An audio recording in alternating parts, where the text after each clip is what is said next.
Welcome to Building the Future. I'm your host, Kevin Horick. The radio and TV version of the show air in over 12 states. This includes both coasts and Silicon Valley. The show also airs in the UK, Caribbean, and Australia. For full show times, plus past episodes of the TV and radio show, please visit buildingthefutureshow.com. We just launched a free online community to connect past guests, listeners, and others. This community will allow you to network, chat on Slack, or get help with anything else, and a lot more. If you're interested in joining the community, buying some merch, sponsoring the show, or signing up for the newsletter, please go to buildingthefutureshow.com. The show is a proud media partner for the 11th Annual Media Excellence Awards, which are produced by Access Entertainment in Los Angeles, California.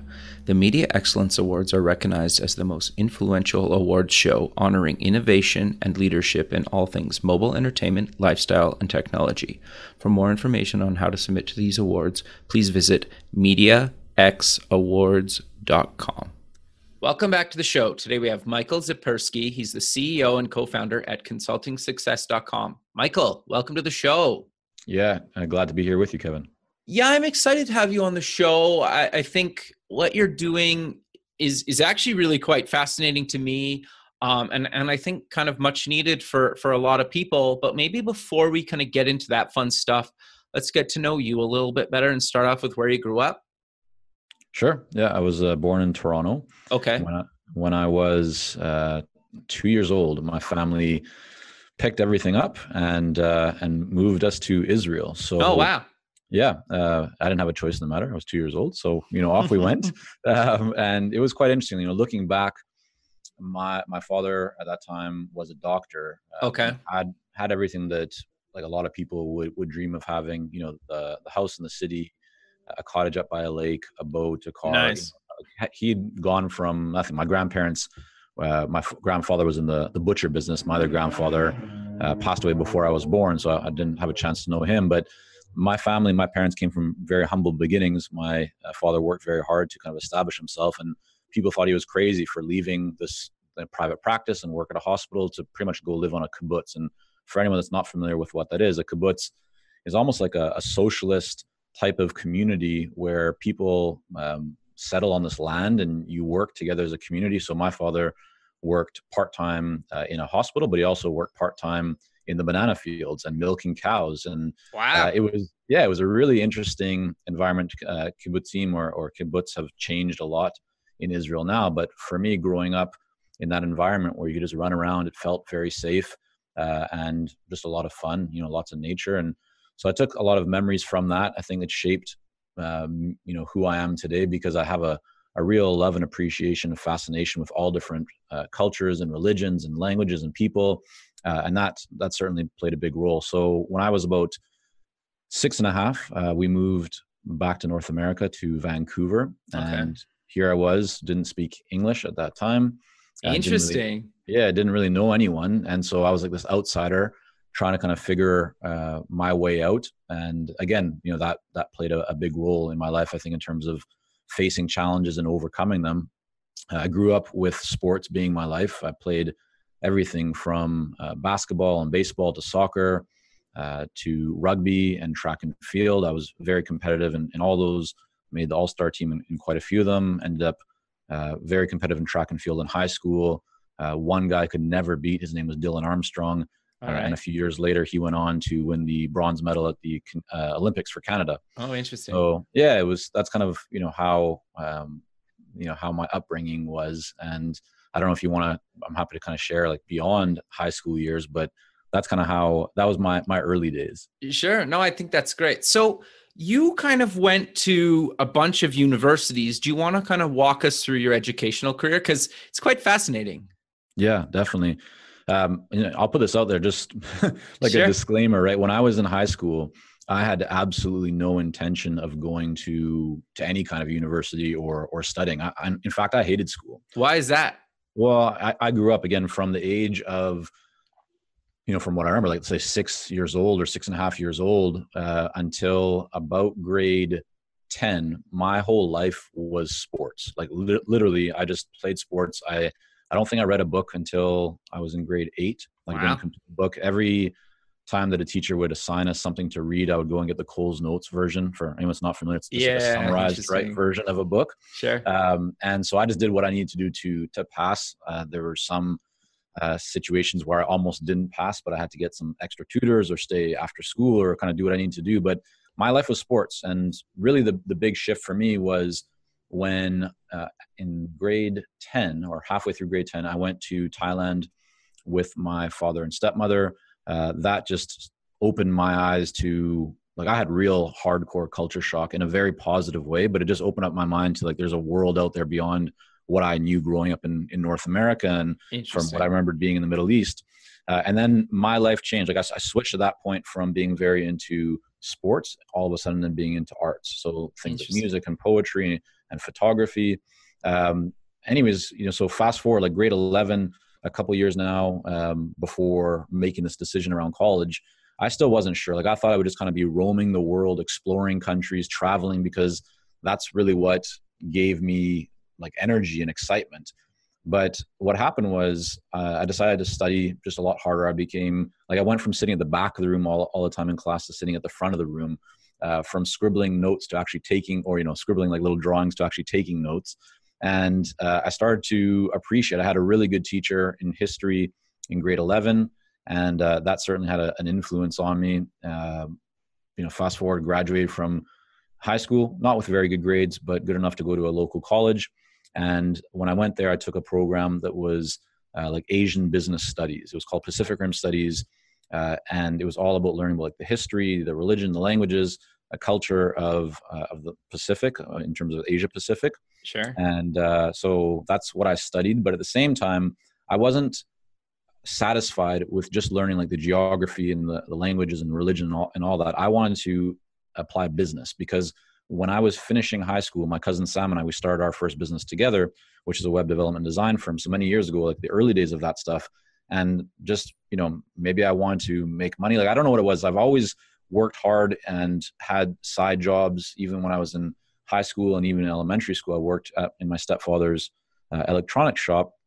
And so I pretty much went to the head of the department for our program. And I said, listen, I want to take business courses. Like, I don't want to just take what's in this program. And no one had ever said that to them before. And they were like, no, you can't do that. And I said, no, like here's why I want to do this. And so it said, well, listen, if you go off, make a case for really why this is important to you and come back, and we'll consider it. And so long story short, they actually changed the program for me. I had one other friend, Josh, who kind of piggybacked on that experience. And so we ended up taking like international law courses and marketing courses. We changed the kind of trajectory of that program. So that was my background of really mixing in Asia and business. So I did it was a 2-year program at this college in Pacific Rim Business Studies was kind of what the diploma was. And then at that point, I decided to get a degree. And so I went into, it's called the University of British Columbia, UBC. And as a 3rd-year student, I actually applied for a year abroad. So I was like an international student, but I went to Japan because I actually had been to Japan before that. I was dating a Japanese lady who now is actually my wife. Okay. So, That's great, man. Yeah, many years later. But what was interesting is, I went over to Japan. I spent about 3 months there. I got actually a scholarship, worked really hard at college to be able to get money to go over there. Did a whole bunch of random jobs to make enough money to go traveling. Everything from working in a warehouse, moving boxes, even though I had an allergy to dust at that time, and laying sods, like big, heavy rolls of grass, getting all muddy, just like hustling to do whatever needs to happen, to make money. But anyway, so I went as a 3rd-year student to Japan, and I studied at a Japanese university for my 3rd year. And then I came back, I completed my 4th year. But what's interesting is, so I have a diploma from Langara College, which is a 2-year program. I have a certificate from Kansei Gakuin Daigaku, which is the university in Japan in Hyogo, so near Osaka. And then I have a 4-year degree from UBC, but I only actually went there for 1 year. Interesting. So yeah, I have a lot of paper. Sure. But that whole time, I just wanted to be getting back to Japan and doing business, because when I was in Japan as an exchange student, what I was actually doing was taking the business that Sam and I had started, and actually we had started by that point a second company, and I was doing projects in Japan with Japanese organizations, helping them with their marketing and with their branding and with their English language communication. So even though I went back to UBC to finish my degree, I was really questioning that. In fact, I was thinking maybe I shouldn't go, because on the business side, things were really picking up. I was like, maybe I don't need my degree. I can just, like forego it. But I asked my parents, said, what do you suggest? They said, you know what, at that time, and I think it was great advice. They said, just go, you can finish, you can always go back. So that's what I did. I went for 1 year, completed my degree, got right back on a plane, went over to Japan, and ended up spending about 5-6 years there building our business. Very cool. Interesting. So walk me through a little bit of your the rest of your company career history up until what you're doing now, because you've founded or co-founded a bunch of companies. You had a company that actually got acquired. So walk us through that journey, maybe some career highlights along the way, and then we'll get into what you're doing now. Sure. So the Fingertip Media was our first company. That was a web development and design business that we started when I was just leaving high school. We did that for a few years. Then we opened up a company called Kankei Culture, which was a design and branding consultancy. And this is the one that when I was over in Japan, essentially opened up the branch office there once I finished university, and had the real honor and pleasure of working with some very large organizations like Panasonic, Dow Jones Japan, Financial Times of Japan, Sumitomo, helping them again with their branding, with their marketing and communication strategy for English-speaking countries. And then when I came back to North America, back to Vancouver, I started another business, which was a lead generation consultancy for professional service firms. So I worked a lot with law firms, insurance, investment, and other consulting firms, helping them to generate more leads. The first two companies Sam and I did together. This third company I started myself and ran that for many years and built that business. Along that time though, or around that time I should say, I was really having this feeling inside that I wanted to create a business that would really be location independent. I could work from anywhere as long as I had internet and a phone. And there was two main reasons for that, Kevin. The first was that I loved traveling and cultures and people. And so I wanted to be able to continue to do that. The second is that around that time, my fiance, soon to be wife, she's from Japan, and I'm a very big family person. My family, we get together a lot. We're very close. And so it was important to me that we would be able to spend a lot of time in Japan. And so now we've done that. We spend about 3 months every year there. Very cool. I wanted, to create that ability. And so in the back of my mind, I was thinking, how can I create a business? What could I start doing to actually achieve that? So Sam and I had many conversations, and what actually ended up happening is I started, or I should say we started, but I started writing a lot of articles, just sharing ideas around what was happening as a consultant, right? So just stories from the front lines and the trenches of what was working really well for me as we were building these consulting businesses and my own consulting business, which was called Relogy Marketing, and as well as the failures or the mistakes and the challenges, because by that point I had achieved quite a bit of success, but it wasn't without a lot of hard times that I'd gotten there. And I thought, if I can help other people to overcome and sidestep some of those challenges, they're going to be able to see greater success, and that's going to just be better for them and better for clients and better for just everyone. So we started Consulting Success with that idea. Sam's background is really in branding and design and SEO and so forth. And so he was applying that. I was applying, just writing content and creating content and sharing my knowledge and experience. But we had no monetization plan. We weren't really running ads. We weren't doing affiliate products. We weren't putting out anything for anyone to buy. In the early days, it was just here's content, here's what I'm thinking. And it started to grow. We started to see that take off. Our traffic was growing. We were getting more interaction, more engagement, more questions. And that then led to this idea, well, why don't we actually put together a course that distills down my experiences of building consulting businesses? And so we launched a self-study course, and that sold. And fast forward to today, where we have a self-study course for people who want to become successful consultants. But we also have a coaching program for consultants that really want to take their businesses to the next level and get help with their marketing and fees and proposals and all that. But around that same time, before we had actually even launched the coaching program within Consulting Success, we also started to test other business models and ideas. And so One, which actually you may not know about because I don't talk about very often, is that we actually bought into an e-commerce store, which was a jewelry store. Okay, interesting. And we worked with some coaches to help us to build that business, and we had a partner who was an expert in jewelry. And so we grew that business a little bit. Then we ended up selling that business. It wasn't a huge thing, but it was an interesting experience for us. And then we went on and we actually built another company, which is the one that you were referring to, which was called freshgigs.ca, that was acquired at the end of 2017 or beginning of 2018.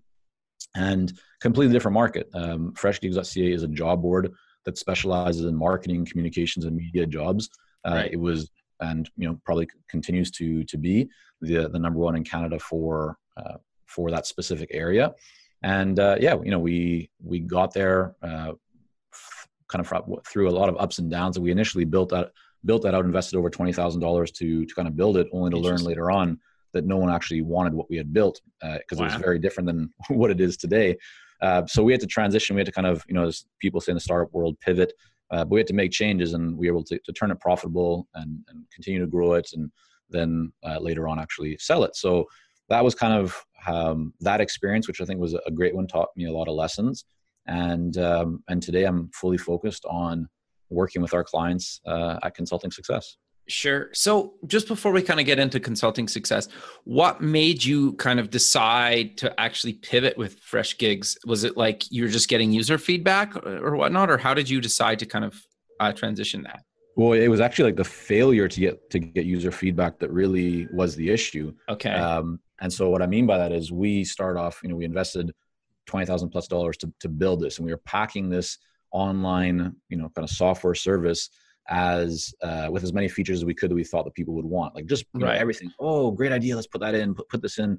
But the problem was we never actually asked anyone, like, do you want this? And so when we kind of then launched this to some beta users, we saw pretty quickly that the traction that we thought that we would have, like oftentimes entrepreneurs, right? You have an idea, you get all excited about it, you envision how successful it's going to be, but that success is just in your own mind.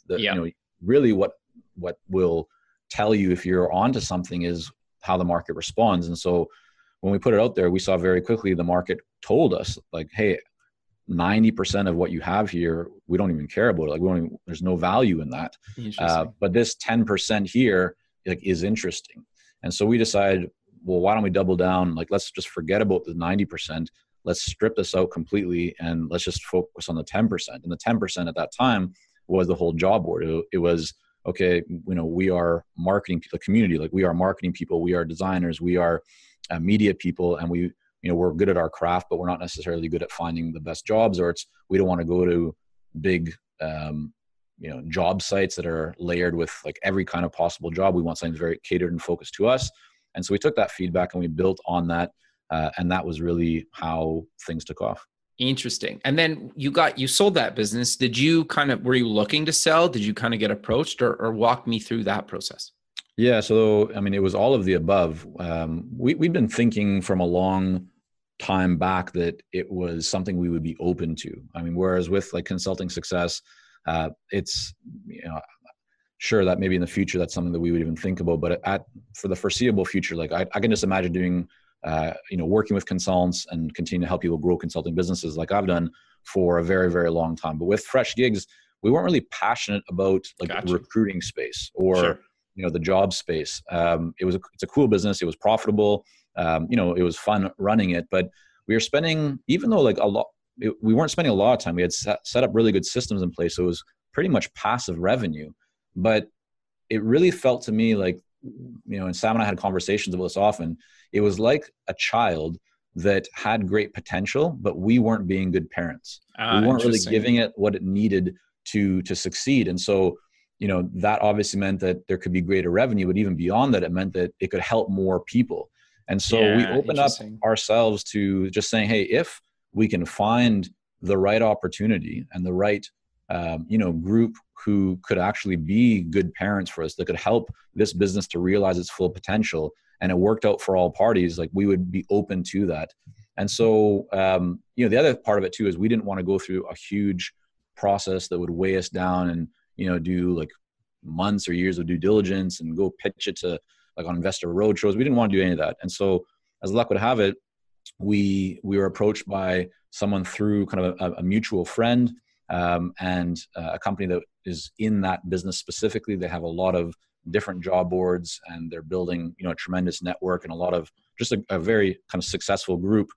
And so we had some conversations, and it seemed like a good fit in terms of culture and transition, and the process was going to be smooth. And so, that was that. The rest is history. Interesting. No, I think that's great. So I want to dive a bit deeper into what you're doing with consulting success. I think you have a bunch of different things. So maybe let's just start off with kind of the coaching side of the business. You have kind of a couple different programs. You maybe want to talk about those? Yeah, I mean, the real focal program is our Clarity coaching program. And it's a coaching program where we work with consultants, again, to help them to really grow specifically their consulting business. So these days, I know a lot of people talk about consulting, and it's almost like coaching are the same things. So just to be clear, the market that we have experience with and the market that we work with are consultants that are serving organizations. And those organizations might be businesses, they might be nonprofits, they might be government, but they're not individuals. And so as an example, we don't work with massage therapists or spiritual healers, or people in those markets. But if you are serving a business or an organization, whether it's small, like let's say a well-funded startup, or a Fortune 500 or 100 organization, we have a lot of experience helping people. In fact, we've helped over 300 consultants add 6 and 7 figures to their annual revenue. So we have a coaching program that supports them, in terms of how to get their marketing in place, get greater clarity around who their ideal client is, their messaging, so they can really get the attention and interest of their ideal clients. We help them with their offerings in terms of how to really take their experience and expertise and package it and position it and place value on it and price it in a way that the market will say yes to and will shorten their sales cycle. And then really also help them, with proposals and growth and scaling. Interesting. Okay. So just hypothetically use me as an example in answering the question. So obviously I'm not a consultant today, but are you looking for somebody that, like myself, that has a skill set that could market or become a consultant? Or are you looking for somebody that's already kind of started a consulting business and have some clients, or does it not really matter?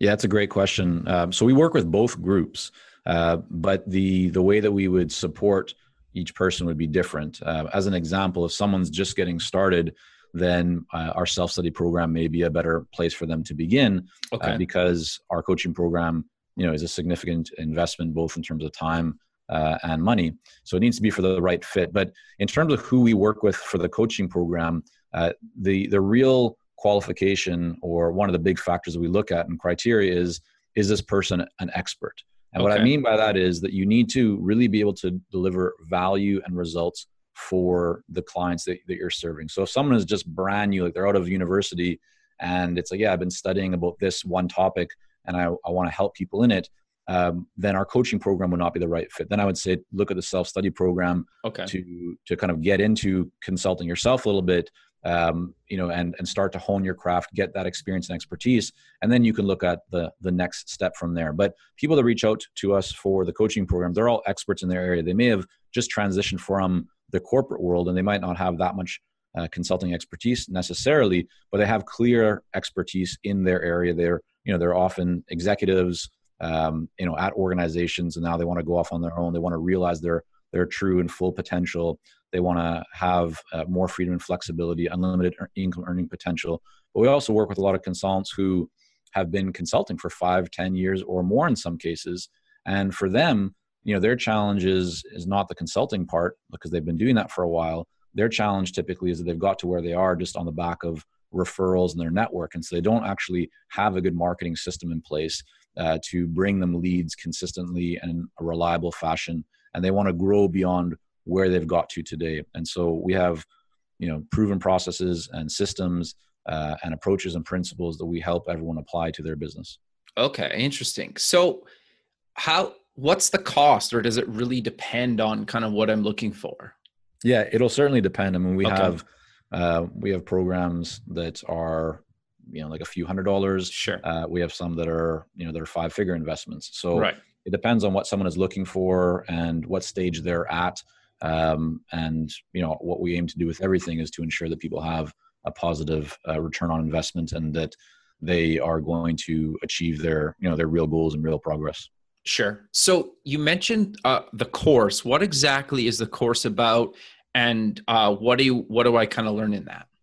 Yeah. So the course right now, like if you go today to our site, you will see a program called the Consulting Success System. And this is our best-selling self-study course, really on how to become a successful consultant. Okay.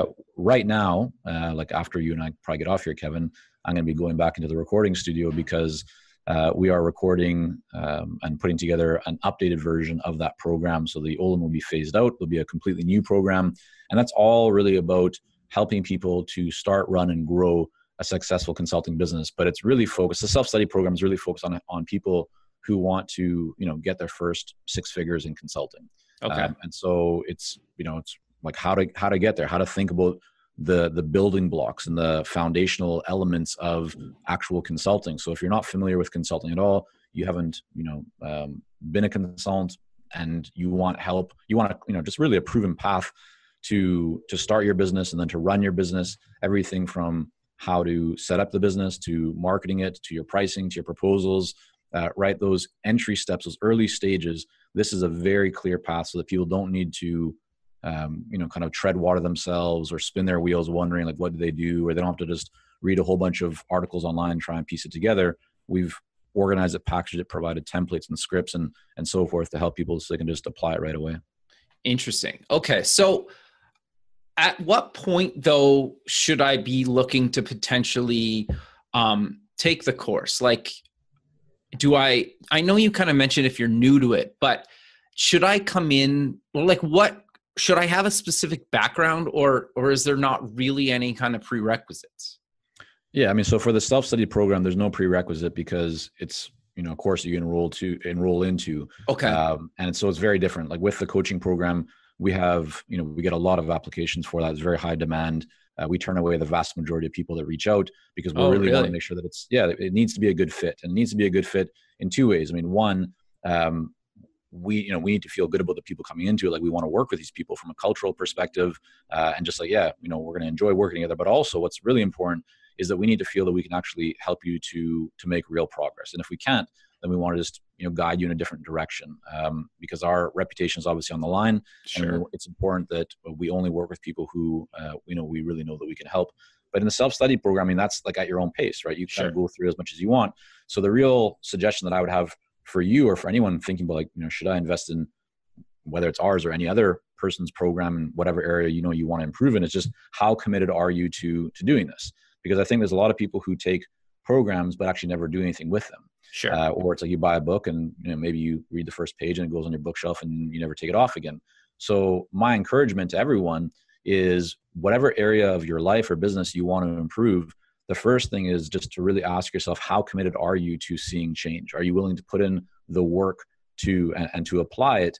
Because if you just read things, if you just study but you don't actually apply, you're never going to get the results that you actually want and desire. So if there is commitment, then I'd say that's a great time to educate yourself and to work with a coach or a mentor or go to an event or whatever it might be, but have that level of commitment decided up front. Sure. No, that makes sense. So is the course or the coaching programs worthwhile if I'm looking to maybe just be a consultant part-time? So the self-study program, yes, 100%. And in fact, we worked with a lot of consultants who have done that, have been working full time and they want to just kind of get the consulting thing going on the side. And we've also helped many people in our coaching program transition from working full time to actually going out and becoming a full-time consultant. So yeah, there's no right or wrong. There's no one model, but again, in terms of if someone's going to get really great value from the experience, then if they want to just, kind of like add a little part-time or dip their toes into the water as they're running their full-time business or as they're, working as an employee, then in most cases, the self-study program is going to be a better fit for them. Sure. So you guys also wrote an international best-selling book called The Elite Consulting Mind. How is it similar and different to kind of the other two, the course and the and coaching? Well, I mean, a book is a book, right? So Sure. the course is a program. There's videos, there's templates, there's scripts. It's in a lot more detail, right? Sure. So think about like thousands of the equivalent of like thousands of pages of content as opposed to a book, which is going to be a couple hundred, or I think it was, somewhere around that 250, something like that in terms of pages. Sure. But that's also, the topic is very different, right? And of course, coaching is a whole different thing, because coaching, you get live feedback. You have the opportunity to ask questions and get answers specifically from myself and my team. And you're surrounded also with a community of other people who are going through the program as well. So it's a very different type of mindset that you're looking for when you go coaching, as opposed to self-study. But in terms of the book, I wrote The Elite Consulting Mind because what I've seen and observed over the years, I've been building consulting businesses now for almost 19 years, and both in my own companies as well as in the companies of our clients, I started to really notice, Kevin, that there were common challenges, common kind of roadblocks that people would hit. And they're always related to their mindset. It's very rare that someone isn't successful just because they don't know how to do something. It's most often, even though they know like what to do, they're not doing it. Okay. And so what I wanted to explore in that book was, why is that the case? And so I share stories, again, both from my own business experience in building consulting businesses, as well as those of our clients, of the most common roadblocks, the most common mindset issues that consultants face, and then how to overcome them. Interesting. Because what I really, again, see, it's kind of like back to the story I was sharing with you that I felt with our other business that we sold. People have amazing potential. And especially if you really are an expert, I mean, you have so much potential to help others in the market and to make an impact. But if you are, confronting these different mindset challenges, whether it's around your fees, or it's around your marketing, or it's around, setting up meetings, or whatever it might be, right? Those are challenges. And if you're not taking steps to overcome them, then you're never going to realize your full potential. And so I wrote that book really because I'm passionate about helping people to realize their potential, to get beyond from where they are, to that next place. And so, yeah, that was the book. We put it out last year, and it's sold very well. Oh, that's great. So you guys also do a podcast. What exactly did you guys cover in the podcast? Yeah. So the Consulting Success Podcast is all about interviews. Well, it's mainly interviews of successful consultants. So I interview each week a different consultant. Sometimes I do what I call solo cast. So it's just myself talking about, a topic that I think is timely or important for people to hear about. But the vast majority, I'd say 90% of the Consulting Success Podcast are interviews with other successful consultants, all different industries all around the world. No, I think that's really great. So I'm curious then, for people that are maybe looking to get into consulting, or they're kind of looking to grow, what advice do you kind of give them, other than maybe like working with you guys directly, either through the book or the course or the coaching? But what advice do you kind of give people looking to maybe get started or kind of grow their business or their consulting business?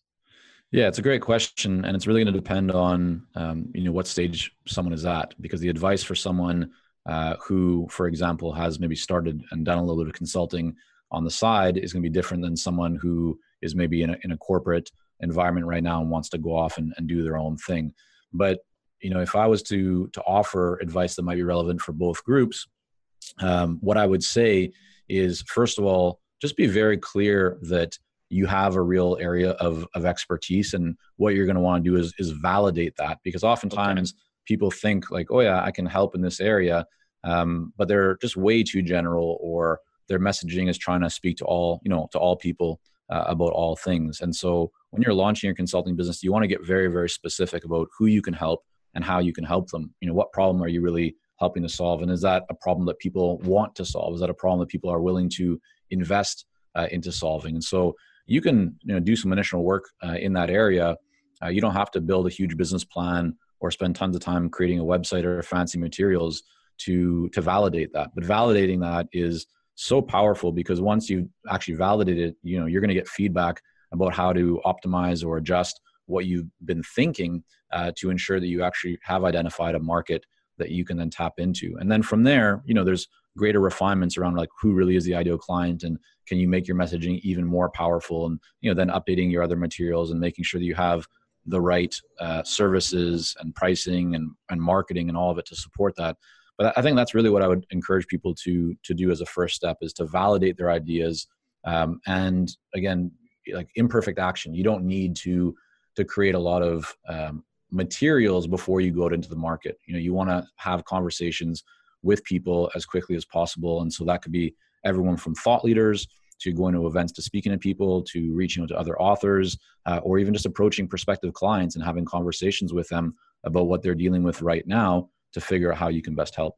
Interesting. So how would I know if I'm ready to actually become a consultant? Well, yeah, that's a great question. That's a question that I ask a lot of people on the Consulting Success podcast. And what I would say is that it's something that you will know. If you don't yet know that, then you're probably not ready to become a consultant, because one of the greatest factors in the success of a consultant and of anyone in business is, again, how committed are you? Like, are you just interested, or are you committed? Interested means that you just want to collect information, think about things, plan stuff, but committed really means that you're going to take action on it and you're going to follow through, and that you understand that you're going to hit challenges along the way. But regardless of that, it's all part of the journey, and you're going to push through it because you really do want to realize your full potential. So, if someone's saying to themselves like, yeah, consulting might be a nice idea, maybe I want to kind of get into it, then they're not yet committed. They're interested, and that's fine. It's not a bad thing. It's just where they are. But the moment that you say to yourself, you know what, this is something that I do want to do. I've been thinking about it for a while, or it just really speaks to me, and I've thought about it. I want to make it happen, or I'm already a consultant. I want to take things to that next level. Once you truly make that decision and you make that commitment, and then you honor that commitment for yourself, for your family, for your loved ones, for your community, then it's going to stick with you, and you're going to be able to see much greater success than you would otherwise if you were just kind of interested and want to dip your toe in the water. Sure. No, I that's interesting. So I'm curious though. Obviously, you've been building these kind of businesses for a long time, and you've worked with tons of people building these consulting businesses. Is there kind of any things that I should kind of expect that are kind of maybe positive and negative things that, or maybe myths that people kind of expect all the time that you'd maybe like to talk a little bit about? Because I think sometimes everybody thinks that they're going to be a consultant, and in a few months they're going to be making six figures or more. And just like, is there any advice you'd kind of give people that are kind of maybe set the kind of, or take away the kind of myth around everything that's been going on that you've at least seen? Yeah, I mean, there's certainly a lot of hype in the marketplace, which is unfortunate because it does set a lot of, expectations that really aren't too realistic. But that being said, like, we've seen many clients who have been able to achieve six figures in sometimes weeks, but that's not the normal, and people need to understand that like, I get, we all live in a society these days where it's like instant gratification, right? Yeah. We can pull out our phones, like we can access a world of knowledge in an instant. And so people do often think, and especially because they'll see something on YouTube or read an article and they'll hear about someone's great success, and they'll think, well, yeah, I can replicate that if I do the same thing. Well, yeah, maybe you can, but just because someone else has done it in a week doesn't mean that you can do it in a week. It might take you 6 months. So again, this is why I'm such a big believer in the idea of being committed to something, because even if it takes you longer than you initially expected, you're going to stick with it. And those that stick with it are going to see the greatest levels of success. So what I would say to everyone is, come into it with a mindset that you're going to commit. You're going to work as hard as you possibly can. You're going to work smart, and you need to be open to push yourself beyond where you've been playing. Anytime you do something new, it's going to require that you venture out into the unknown. And most of us like to stay in the known, right? We like to just kind of do what feels comfortable. And this is why so many people, this is one of the things that I talk about in the Elite Consulting Mind, like this idea of people who feel like they're productive, but if you actually really look at what you're doing on a daily basis, you're actually not spending your time on the most important areas that are going to have a real impact. As an example, people often will play with their website or update a business plan or create materials or a presentation, or spend time like reading more or thinking more about what they should be doing. But the problem is they're not doing anything that's actually helping them to move their business forward. And so that requires you to often, get out of the building, not necessarily physically out of the building, but you need to engage with prospects. You need to have conversations. And for a lot of people, that is hard to do. That Sure. is scary to do. But the more that you do of that, the more comfortable it becomes. And the more that you do of that, the more feedback you can then take and implement to refine your business and your messaging and everything else that you're working on. And that's going to create a lot more progress and momentum and success as a result of that. So, have a long-term mindset in everything that you do. Recognize that, yes, you might be able to achieve great results, but like most things in business, there's ups and downs, there's challenges. What really separates people who are successful from those who struggle is that the person who's successful just understands that there's uncertainty as part of business. Sure. And that you just need to be willing to work through that. And you get up faster, each time that you encounter a challenge. But you will always encounter challenges, and that just means that you're pushing yourself into new territory, and new territory is where extraordinary things happen. If you're happy just with the status quo, then stay where you are. But if you want to actually achieve greater growth and results, then you need to be prepared to work hard at it and to do things that you haven't done before. Sure. No, that's interesting. So walk me through a little bit of, or I guess maybe correct me if I'm wrong. Like if I meet, I don't know, like I get introduced through a mutual friend or somebody I've known a long time. It's like, you know what, you should meet this person for coffee, and you guys go for coffee and you chat for an hour about whatever. Is a lot of it just potentially getting your first few clients, just figuring out what that potential person is maybe needing help with, or why that person connected you with them? And then you could say, tell me about something you've struggled with, or how can I help you? And then maybe that leads to kind of a first initial partnership, or maybe not partnership's the wrong word, or like you kind of try each other out a little bit and say, you know what, like I'll help you write a business plan or proposal or something kind of small. Like, is that a kind of good way to kind of get your maybe consulting business off the ground, or help get new clients without kind of being like full on, like kind of constantly selling yourself as a consultant? Yeah, I mean, it's a very common way to start building a consulting business. Most people will leave, the corporate world and transition to consulting, and their first few clients will either come from their previous employer, or it will come from their network and connections. Right? If you're leaving your job, send out an email to everyone that you know, and even actually, if you're an existing consultant and you just want to get more business, you don't always need to find new clients. Like there might be just business around you, like your past clients, in your network. So by letting people know, hey, here's what I'm doing, or I'm launching this, or I'm doing that, that right there can create interest. But yeah, if you don't have that type of network, then a great step to take is to set up meetings with people who you believe could be ideal clients, or that might have people they can introduce you to.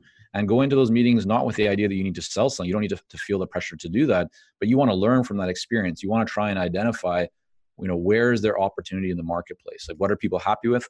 What would they like that they currently don't have? What do they dislike? Take all that feedback. And then if you can help, if you've identified in those conversations, there's some way that you can help someone, let them know. Say, hey, that's really interesting, because I could actually, I may be able to help you with that. And they'll tell you, well, okay, what do you mean? And then you can explain, well, actually, for the last 10 years, I've been working in this exact area. I've worked on 3 projects that include this, this, and this. Here's what, here are the results of what we did. And I think it sounds like exactly what you're describing that you're looking for. Is that correct? And they'll say, yeah, if that's kind of how it goes. And that right there can lead into an opportunity. The big thing is a lot of people don't do that, right? They sit back, they spend time creating things, right? They're building, but they're not getting out of the building. And so they're not having those conversations. And you need to be able to have those conversations so that you can then make an offer. Sure. So then in that scenario, how do you start coming up with like what you should charge for some of that stuff? So, a great starting point for a lot of people, and I shouldn't say great, but a place where a lot of people start is just with hourly fees. Okay. And hourly fees are fine. I'm not a big fan of them because, one, they're just like, there's no alignment between the buyer and the consultant. Right. Right. The client wants you to work less. You want to work more to make more money. your incentive is right to take longer. The client's going to hold off trying to reach out to you with any questions they might have or additional things because they think you're going to charge them for it. And you hit an income ceiling, right? You cap yourself based on the number of hours that you have. But as a starting point for people, it's fine. Like there's nothing wrong with that experience or just figuring out, listen, I think it's going to take me this amount of time to do this project. Here's kind of what I want to be making. So a great exercise for anyone is just to work backwards, like figure out what do you want to be making annually, and then break that down by the number of days you actually have to work and remove administration and marketing time and all that other stuff. And you can figure out pretty quickly, like, this is what I want to be making. And here's what I need to be making each day or each week or each month. And then apply that to a project. It's always a good idea to add on a little bit more because it might take you more time, right? So give yourself a little bit of a cushion there. But really, Kevin, like at the beginning, it's not about making money for the first, couple of clients. Like it's great to make money, but the bigger value, it comes from the experience. So if you're just getting started as a consultant, discounting your fees or even doing a project pro bono just to get that experience is totally fine. In fact, it can be very, very helpful.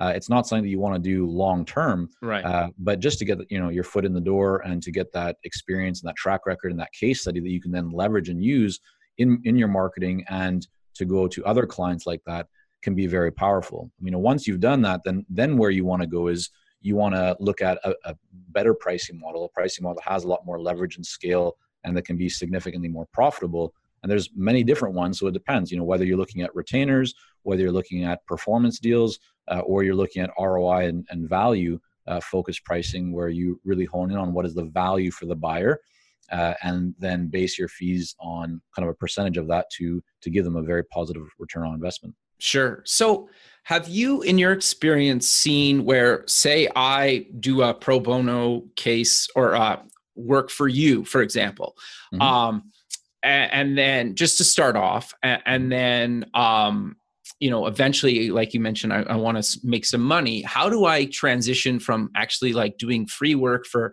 like a client, like say hypothetically yourself, to actually getting you to eventually pay me to continue working together? Or am I kind of just out of luck? I need to go find, another kind of client.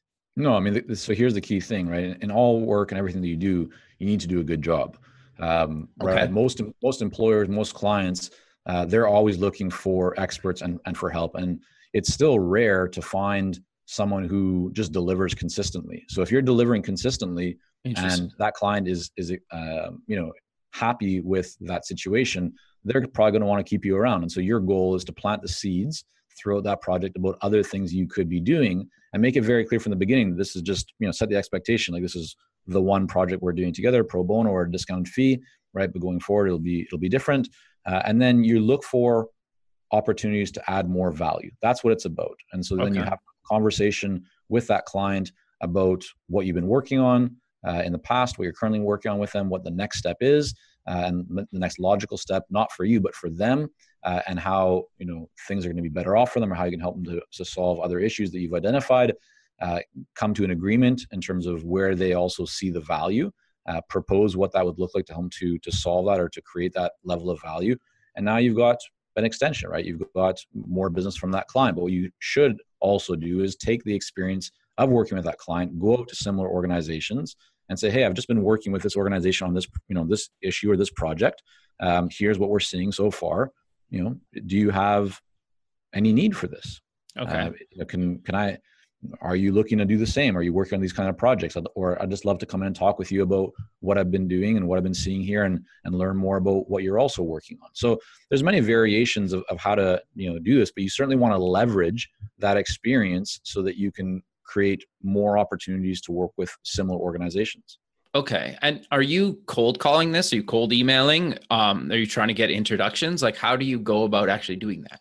Yeah. So there's different, think about like a bullseye, right? There's rings.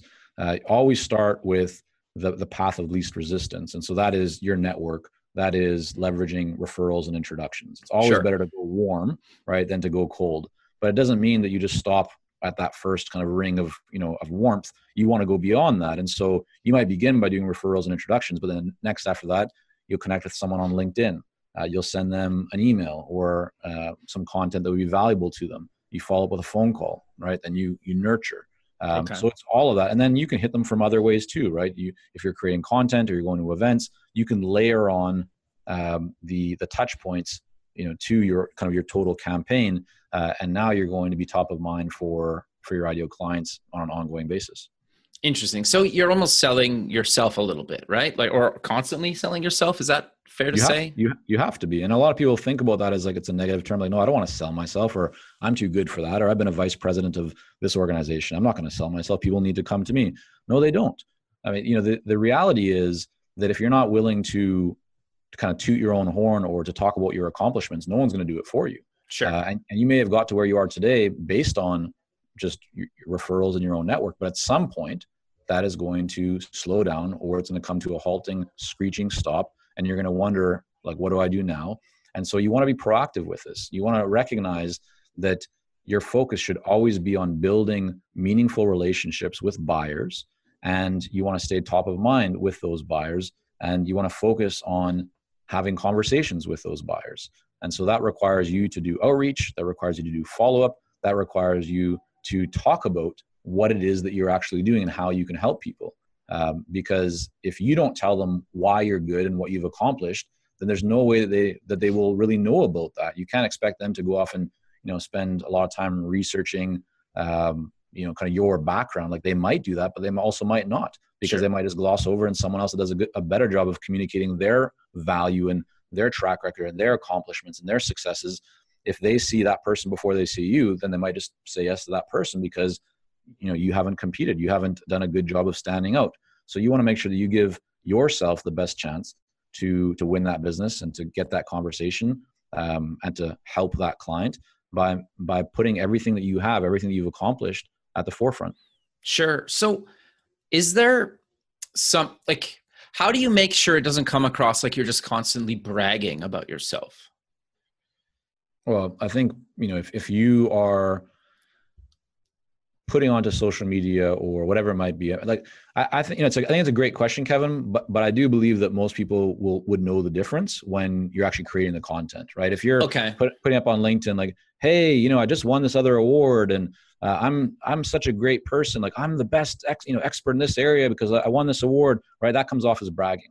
Okay. But if you posted and said, really honored to speak at this, at this conference, or I'm really enjoying being part of the team at XYZ Inc., helping them in this area, that doesn't come across as bragging. That just comes across as sharing what you're doing. So I think that's really the difference, right? Is some people will lean a little bit more heavily maybe to the bragging side, but I would say that actually fewer don't even do the bragging side. They're scared of the idea of coming across as bragging, so they don't do anything. And that's the real problem. So the opportunity for everyone is to just be putting out there, to communicate your story, to communicate your accomplishments, put it on your website, put it on your LinkedIn profile, talk about it in social media, right? Make sure that it's out there because it will help you to grow your business.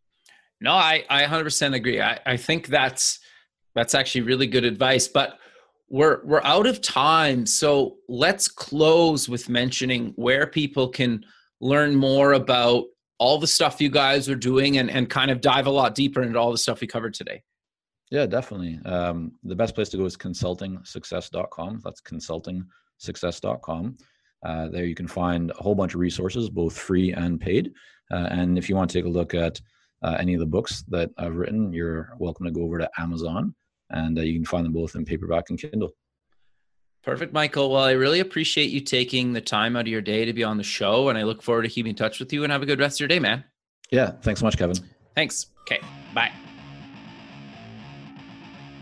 Thanks for listening. To join the free community, buy some merch, sponsor the show, or sign up for the newsletter, please visit the website at buildingthefutureshow.com.